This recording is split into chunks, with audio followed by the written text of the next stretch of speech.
9절 11절까지 말씀입니다. 함께 읽어봅니다. 허물로 죽은 우리를 그리스도와 함께 살리셨고 너희는 은혜로 구원을 받은 것이라. 또 함께 일으키사 그리스도 예수 안에서 함께 하늘에 앉히시니 이는 그리스도 예수 안에서 우리에게 지극히 자비하심으로써 그 은혜의 지극히 풍성함을 오는 여러 세대에 나타내려 하시니라. 너희는 그 은혜에 위하여 믿음으로 말미암아 구원을 받았으니 이것은 너희에게서 난 것이 아니요 하나님의 선물이라. 행위에서 난 것이 아니니 이는 누구든지 자랑하지 못하게 합니다. 네. 여러분, 공부를 잘하려면 어떻게 해야 될까요? 사실 이제 기본적인 겁니다. 예습 복습을 잘해야 되죠. 그래서 이제 예습도 잘해야 되고 또 복습 배운 걸 잘 되새겨야 됩니다. 그런 의미에서 우리도 배운 것을 좀 되새기고 합니다. 특별히 이 구원에 관해서는 두고 되새겨야 돼요. 계속 반복 학습을 해야 되는 것입니다. 그래서 구원의 원리에 대해서 또 이제 지난 시간에도 구원에 관해서 또 중요한 이야기들을 말씀들을 나누게 되는데 복습하는 의미에서 다시 한번 되새겨보고자 합니다. 자, 그래서 모든 것이 은혜입니다. 라는 이제 제목으로 말씀 나누면서 우리가 에베소서 2장 1절에서 이제 5절에 있는 말씀을 통해서 허물과 죄로 죽었다. 성경이 이렇게 선언하고 있습니다. 그렇죠? 그래서 세상 풍조와 육체의 욕심을 따라 사는 공중권세 잡은 자에 이끌려서 살아가는 모습을 허물과 죄로 죽었다. 우리가 이렇게 이제 성경 선언하고 있고요. 그런데 어떻게 그러면 우리가 구원을 받게 되냐면 긍휼이 풍성하신 하나님이시기 때문에 우리가 하나님의 진노를 피할 수 없는 존재이지만 하나님이 긍휼하셔서 또 그걸 다르게 표현하면 우리를 사랑해 주시는데 끝까지 예수님이 사랑해 주신 분을 이 땅에 오셔서 보여주셨고 심지어 십자가에서 당신의 목숨을 내어주시고 거룩한 피, 고배로운 피를 흘려주시기까지 우리를 사랑해 주셨어요. 그래서 우리가 죄사함을 얻게 되고 결국 이것은 은혜로 구원을 얻게 됐다는 것입니다. 은혜로 구원을 얻게 하셨고 죽음으로 예수님이 끝난 것이 아니라 부활 권능으로 다시 사셨는데 그 그리스도와 함께 우리를 다시 살리셨다는 것입니다. 그래서 여러분 이 은혜로 우리가 구원을 받은 줄로 믿습니다. 네, 이 은혜로 우리가 이제 다시 한번 이제 되새길 수 있어야 되겠고요. 자, 이걸 조금 더 다르게 표현하면 구원은 내 능력으로 받는 것이 아니라는 것입니다. 구원이 내 능력으로 받을 수 있는 것이 아닙니다. 그래서 오늘 말씀을 통해서 다시 한번 이 구원의 원리를 되새기기 원하는데요. 자, 우리 첫 번째 중요한 원리였습니다. 이건 구원은 절대로 우리에게서 난 것이 아니라는 것입니다. 자, 말씀을 통해서 확인해 봅니다. 에베소서 2장 8절 말씀 보면 너희는 그 은혜에 의하여 믿음으로 말미암아 구원을 받았으니 이것은 너희에게서 난 것이 아니요 하나님의 선물이라 말씀하고 있습니다. 자, 여러분 왜 우리에게서 난 것이 아닐까요? 이 구원의 의미를 되새겨보면 너무나 분명해집니다. 자, 구원을 되새겨보겠습니다. 구원이란 뭘까요? 구원이란 뭐겠습니까? 그럼 우리가 기독교하고 구원 얘기하잖아요. 구원이 뭐냐 이렇게 물어보면 어떻게 우리가 정의를 할 수 있겠습니까? 이렇게 좀 정의해 볼 수 있겠습니다. 죄사함 받고 하나님의 자녀 되는 것, 이걸 이제 구원이라고 할 수 있고, 또 다르게는 사망에서 생명으로 옮겨지는 것. 요한복음 5장 24절에 예수님을 믿음이 사망에서 생명으로 옮겼다 이렇게 이제 말씀하고 있습니다. 자, 그리고 더 나아가서 부활 영생의 소망을 이제 주님이 약속하셨잖아요. 그걸 누리는 거예요. 미래적인 의미에서도 누리게 되지만 이렇게 소망이 우리 안에 현재적으로 자리 잡게 되고 이걸 계속해서 누리면서 참 평안함 가운데 살아가게 됩니다. 이게 이제 구원입니다. 구원의 의미를 되새겨보면, 자, 여러분, 이 구원이라고 할 때 이 구원이 내게서 이루어진 것이 하나도 없습니다. 죄사함 받는 것도 내 능력으로 하는 게 아니죠. 죄를 아무리 다루려고 해도 사실 안 돼요. 제 욕심을 이겨낼 수 있는 능력이 내 안에, 우리 안에 없다는 것이. 하나님의 자녀 되는 것도 그분이 또 우리를 자녀 삼아 주시는 것이죠. 사망에서 생명으로 옮겨지는 것, 이게 사망의 권세는 더군다나 우리가 어찌할 수 있는 것이 아니에요. 이게 또 하나님의 부활 영생의 소망을 누리는 것 역시 하나님의 행하셨습니다. 이게 우리에게서 난 것이 하나도 없습니다. 그런 의미에서 이 구원은 우리가 해낼 수 있는 것, 우리의 능력으로 얻게 되는 것이 아니라는 것입니다. 여러분, 우리가 지금 이제 3.1절, 의미를 대해서 3.1절 기념절로 하고 있는데, 일제강점기 때 어땠습니까? 그 일제 치하에서 참 얼마나 참 고통을 36년뿐만 아니라 그 전에서부터 우리나라를 계속 이제 탐탐 노리고 주권을 침탈하려고 그래서 참 고통을 많이 이제 겪게 됐는데 근데 우리가 민족적인 저항도 거세게 일어났죠. 독립군 분들이 얼마나 많은 목숨을 바쳐서라도 자녀들, 손주들 어떻게 되는 거 그거보다 지금 나라를 어떻게 일제치하에서 독립시키려고 얼마나 많이 애를 쓰고 헌신을 하셨습니다. 독립군들뿐만 아니죠. 온 백성들이 3월 1일, 1919년 3월 1일 날 온 백성들이 이제 들부처럼 일어나서 항거를 했습니다. 그래서 참 제가 나라의 주권을 빼앗고 이름도 바뀌고 이렇게 했을지는 모르지만 민족 정신은 우리가 살아 있었던 것입니다. 우리 그런 희생을 헌신을 하시는 우리 성도분들께 다시 한번 우리가 감사를 드리지 않을 수가 없습니다. 자, 그런데 또 한편으로 생각해 볼 것은 그럼에도 불구하고 자, 지금은 우리가 어떻죠? 지금은 우리가 자유를 누리잖아요. 해방을 누리잖아요. 8월 15일인데 광복절에서 해방을 기념하면서 자유를 마음껏 누리고 있는데 우리의 힘으로 독립이 된 건가요? 아니죠. 좀 안타깝지만 그렇게 수각을 했었지만 우리의 힘만으로는 독립이 될 수가 없었습니다. 어떻게 됐죠? 일본의 이 침략이 알려져 있죠. 이렇게 이런 아시아권을 넘어서 미국 본토에까지만 공격을 하니까 미국이 처음에는 이렇게 가만히 있다가 이제 일본의 두 도시에 이제 원자탄 투하를 해서 이제 쑥대밭이 되고 그러니까 이제 일본이 이건 더 덤볐다. 이건 나라 전체가 망하겠다 싶어서 두 손 든 거 아니겠습니까? 그래서 더 강력한 어떤 힘이 그들을 이제 누리니까 이렇게 이제 항복을 하게 되는 것입니다. 여러분 그렇습니다. 우리의 힘만으로 안 될 때 어떻게 해야 돼요? 우리를 압제하는 세력이 있어요. 그럼 어떻게 되죠? 더 강력한 힘을 가진 존재가 도와줘야 하는 것입니다. 그럴 때 우리가 자유할 수 있는 것입니다. 지금 여러분 안타깝지만 지금 우크라이나 사태도 참 우리가 참 너무 안타까운 마음으로 바라보게 되는데 기도도 하고 있는데 속히 이제 전쟁과 총상이 멈추고 평화가 땅에 다시 일어났으면 좋겠습니다. 근데 우크라이나가 지금 이제 굉장히 항전을 하고 있어요. 어려운 상황 속에서도 이제 러시아나 푸틴 대통령이 금세 점령할 거라고 좀 생각을 한 것 같은데 정황이 만만치 않으니까 이제 지금 시간을 많이 걸리고 하는데 우크라이나 스스로의 힘만으로 물론 이제 국제사회가 경제 제재를 한다는 얘기를 하고 있지만 혼자 힘만으로 지금 안 되죠. 국제사회의 도움이 지금 더 필요합니다. 여러 나라가 힘을 합쳐서 이게 정말 지금 그 나라가 주권을 잃지 않도록 우리가 좀 더 기도하고 국제사회의 도움이 좀 필요한 상황이 아니겠습니까? 여러분 이게요 마찬가지입니다. 신앙의 원리도요 구원의 원리도 마찬가지입니다. 우리를 이렇게 짓누르는 세력이 있어요. 죄와 사망의 권세잖아요. 근데 우리 스스로 인간의 능력으로 이걸 감당해낼 능력이 없다는 것입니다. 그러니까 구원을 우리의 힘만으로 해낼 수 있는 게 아니라는 것입니다. 그래서 어떻게 해야 되겠습니까? 더 우리를 짓누르고 압제하는 세력보다 더 강한 능력을 가진 존재가 우리를 도와줘야 하는 것입니다. 여러분 기독교를 그래서 타력 구원 이렇게 이제 기독교가 얘기를 합니다. 타력 구원 종교다 이렇게 얘기하는데 이게 뭐냐면 내 능력으로 자력 구원이 아니라 내 스스로의 힘으로 이렇게 죄 문제 해결하고 죽음의 문제 해결해서 구원 얻는 게 아니라 더 강력한 다른 힘이 죄와 사망의 권세를 파고 깨뜨리고 우리에게 구원을 주신다는 것입니다. 자, 여러분 그래서 그분이 누구겠습니까? 우리 하나님이시죠. 더 강한 능력, 이 권세를, 이 죄와 사망의 권세를 이길 수 있는 분이 누구겠습니까? 그분이야말로 우리를 도와줄 수 있어요. 우리를 도와주려고 했는데 역시 같은 힘이 없어요. 우리를 짓누르는 자니까. 그러면 도와줄 수가 없죠. 더 강한 권세와 힘과 능력을 가진 존재가 도와줘야 돼요. 누가 우리를 얽어매는 죄와 사망의 권세로부터 우리를 도와줄 수 있겠습니까? 우리 주 예수 그리스도시고 또 그분을 보내주신 하나님이신 줄로 믿습니다. 여러분 우리가 이 고백을, 이 믿음의 고백이 있어야 한다는 것입니다.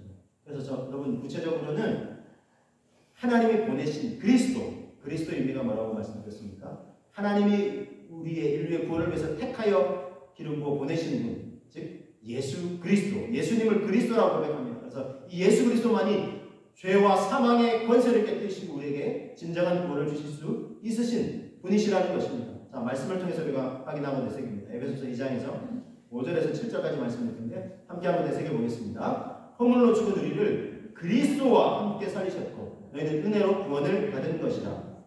또 함께 일으키사 그리스도 예수 안에서 함께 하늘에 앉히시니 이는 그리스도 예수 안에서 우리에게 자비하심으로써 그 은혜의 지극히 풍성함을 오는 여러 세대에 나타내려 하심이라 했습니다. 여러분 보세요. 그리스도를 통해서 그리스도 안에서 계속 강조하잖아요. 그렇죠? 되새겨 보실까요? 그리스도 안에서 우리에게 정말 계속해서 이 구원의 은총을 베풀어 주신다는 것입니다. 다시 한번 5절부터 보시면 그리스도와 함께 우리를 허물과 죽은 우리를 살리셨죠.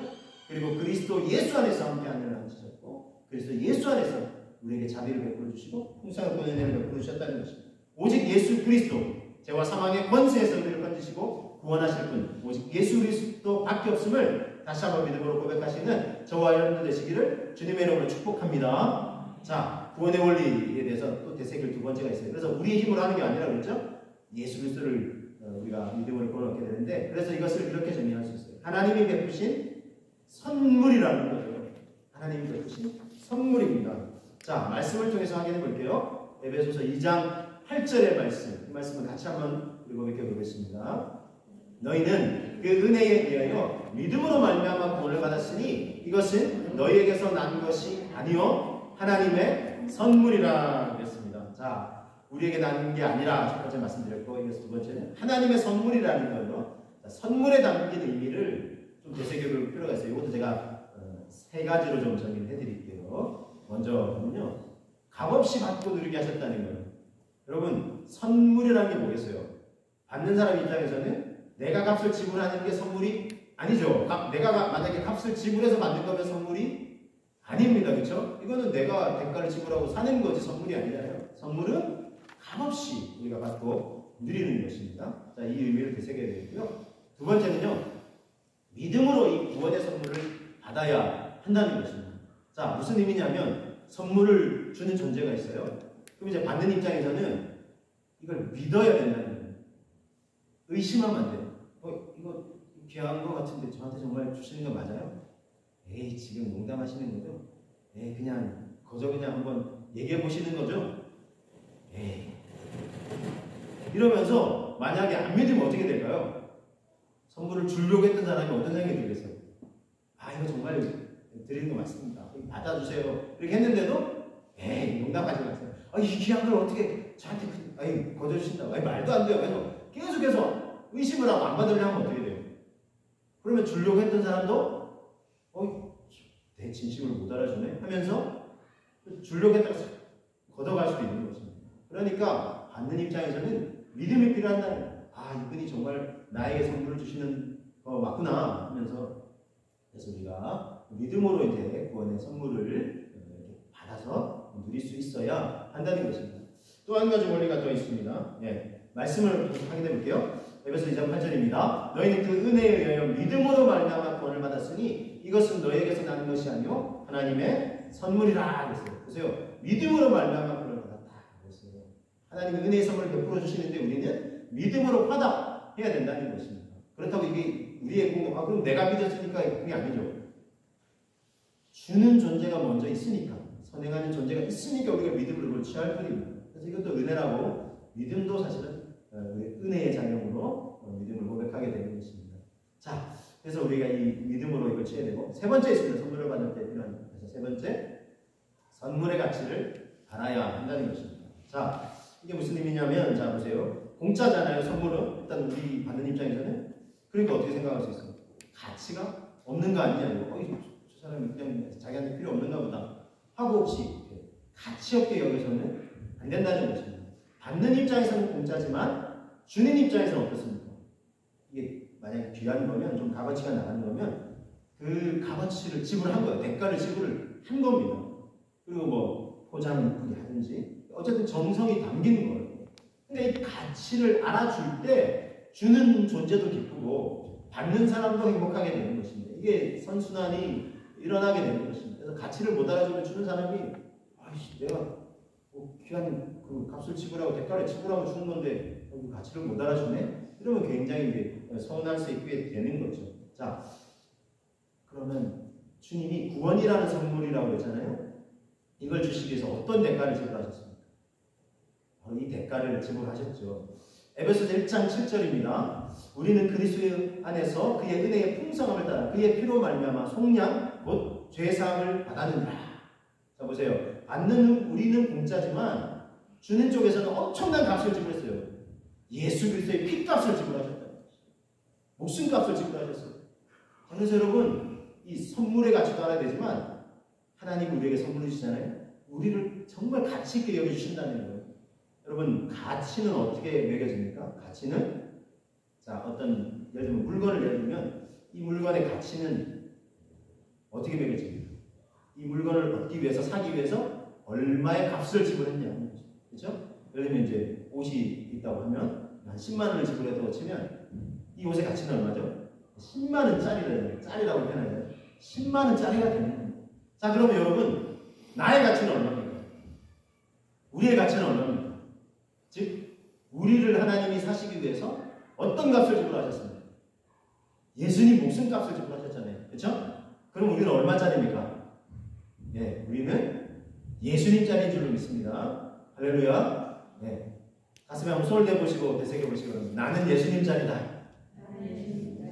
우리 뭐 옆에 뭐 잘 안 보실 수도 있지만 우리는 예수님짜리입니다. 한번 축하하겠습니다. 우리는 예수님짜리입니다. 아멘. 네, 우리는 정말 보배롭고 존귀한 존재인 줄로 믿습니다. 가치 있는 존재예요. 절대 나의 인생을 하찮게 여기면 안 돼요. 그래서 우리가 나는 예수님짜리다.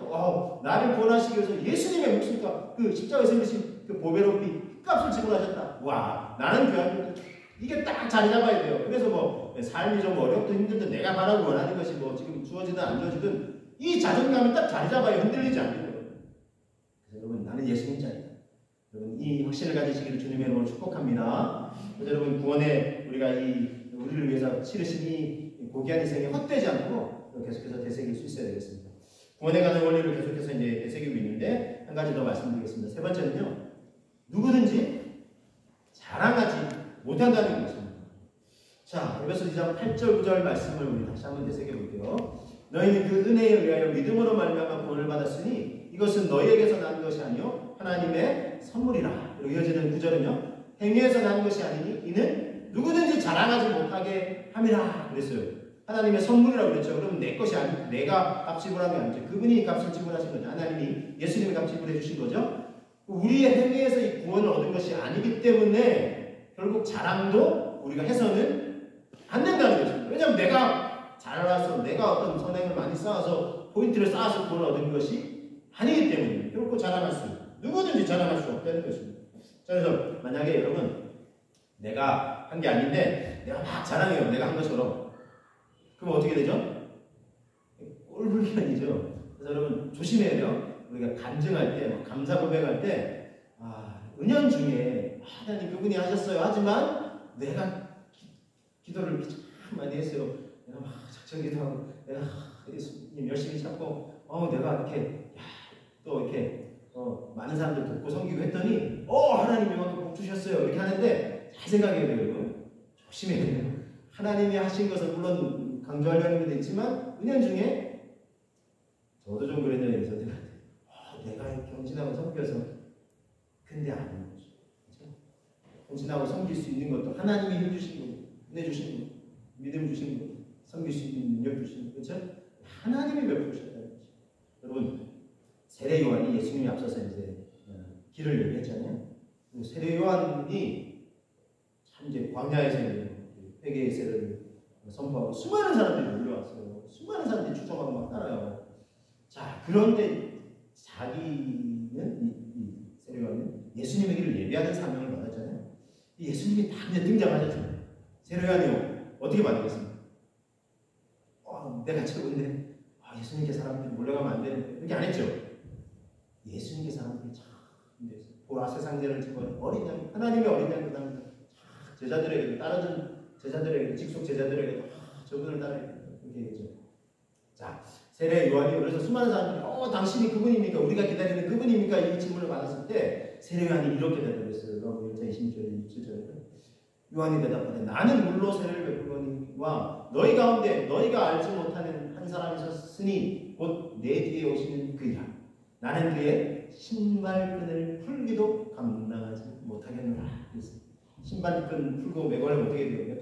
엎드려서 저 낮아진 조개 낮아야 그 풀고 하잖아요. 근데 나는 그것도 감당하지 못한다. 세례 요한이 이게 성령 충만해서가 아니에요. 대단하죠, 그렇죠? 세례 요한의 겸손. 나는 신발끈을 감당하고 또 이런 고백도 있죠. 나는 쇠하여야 하겠고 그분은 흥하여야 할 것이다. 라고 고백을 했습니다. 세례 요한의 겸손은 내가 한 게 아니기 때문에, 내가 메시아가 아니기 때문에, 내가 구원을 스스로 얻을 수 있는 게 아니기 때문에 여러분 이단의 교주들이요 겸손해야 돼요. 자기들이 뭐 자기의 죄 문제도 다룰 수 없으면서 수많은 사람들의 죄의 문제, 죽음의 문제 그거 어떻게 감당하겠다고 자기가 구원자라고 얘기하는 거예요. 안타깝지 않을 수가 없어요. 그 인생의 마지막에 얼마나 비참해지겠어요. 하나님 앞에 서게 돼서 얼마나 심판을 면하는 길이 없는 우리가 겸손하게 이 구원은 절대로 내 공법을 내세울 게 요즘 많이 쓰는 표현인데 1도 없다. 1도 없다. 하나도 없다. 하나님 그분이 구원을 선물로 베풀어 주시고 그걸 베풀어 주시기 위해서 예수 그리스도의 고귀한 희생 십자가에서 피 흘려 죽으시기까지 우리를 사랑해 주신 그 희생 치르셨는데 내가 잘해서 구원 얻은 것처럼 얼마나 그렇죠? 그분의 그 헌신과 희생을 헛되게 만드는 거예요. 그래서 여러분 가끔 음력이 뭐 100% 있어요. 100%. 그래서 99%는 100%. 이 구원에는 정말 하나님의 은혜가 100%예요. 우리가 개입될 여지가 전혀 없다는 것입니다. 다시 한번 우리 되새기시면서요.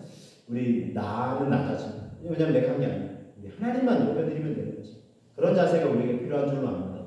여러분 한 사람의 이야기를 좀 소개해드리려고 합니다. 자, 레나 마리아라는 여성 이야기 들어보셨을 텐데 1968년에 스웨덴에서 태어났어요. 그런데 태어날 때 양쪽 팔이 없이 태어났어요. 양쪽 팔이 없고 다리는 있는데 한쪽 다리도 약간 이렇게 뒤틀려가지고 그래서 완전히 이제 이렇게 장애를 입고 이제 태어난 거죠. 그런데 이제 이 여성이 이제 참 자라서 하나님의 은혜를 참 Amazing Grace 찬양을 하면서 전 세계를 돌면서 하나님의 사랑을 간증하고 찬양하고 영광 돌리는 그런 영향을 끼치는 그런 삶을 살게 되었습니다. 자, 그런데 이렇게 되기까지는 쉬운 여정이 아니었어요. 이렇게 이제 장애를 입고 태어나니까 주변 사람들이 뭐라고 했냐면 이 Amazing Damnation, 이 Damnation이라는 이 표현이 천벌받았다. Amazing 놀랍다 이런 표현이죠. 야 정말 천벌을 받았구나 저 집이 이렇게 이제 표현을 한 거예요. 보는 사람들만 저 집안 사람들이 막 그래도 막 인간고 뭐 이런 좀 생각을 갖고 있잖아요. 그러니까 저 부모가 뭔 잘못했는데 아이고 저렇게 천벌을 받고 저주를 받는다 이렇게 이제 표현을 한 거예요. 자 그런데 부모가 참 감사하게 부모가 하나님을 참 믿는 신앙이 있는데 아니다. 이 아이는 하나님이 우리에게 주신 선물이다. 하나님의 고귀한 선물이다. 그러면서 아이를 사랑으로 느끼고 키운 거예요. 그래서 장애를 입고 있지만 아이 피아노를 가르쳐 팔이 없잖아요. 발로 피아노 듣는 분인데 그래서 이제 가르쳤어요. 조금 더 선생님 하나님 만나고 계셔가지고 이렇게 배우고 또 이제 수영을 팔이 없지만 이제 온몸으로 어쨌든 수영을 하면서 스웨덴에 이제 국가대표 장애인 올림픽에 국가대표가 돼가지고 올림픽에 출전을 하기도 하고 심지어 뜨개질 이런 것도 손이 없지만 발로 이렇게 하기도 하고 운전도 해요. 운전 특수하게 이렇게 고안된 잔치에 또 도움을 받아서 운전도 그러면서 지금 전 세계를 돌면서 Amazing Grace 그래서 2013년에 우리나라에도 왔어요. 방문해가지고 그래서 정말 이렇게 열린 음악 경연도 하고 또 콘서트도 하고 이렇게 하면서 간증을 그래서 Amazing Grace 우리 찬양도 있잖아요. 나 같은 죄인 살지 이걸 한국 우리말로도 이렇게 연습을 해와가지고 고백하고 이분의 검색만 해보면 그런 영상들 우리가 다 볼 수 있습니다. 얼마나 하나님의 은혜를 감사 찬양하는 그런 사람이 되었어요. 그래서 이 부모의 반응이 참 놀랍죠.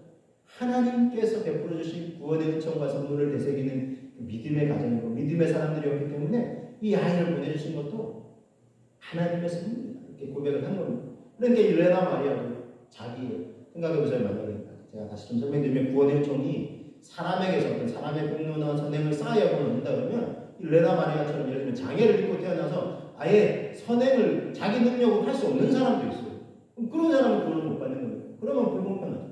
하나님은 그래서 그런 불공평한 구원의 조건을 제시하지 않으신다는 거예요. 그래서 예수 그리스도의 십자가의 희생과 죽으신 부활을 믿기만 하면 누구든지 구원을 얻게 하시. 하나님의 선물, 이 구원과 영생을 또 이 땅에서의 정말 하나님 안에서 풍성하고 평안하고 행복한 삶을 살아갈 수 있다는 것입니다. 그래서 이 레나 마리아의 부모는 그 비밀을 알았고 하나님의 선물을 되새겼고 이 아이에게도 너는 하나님의 선물이야.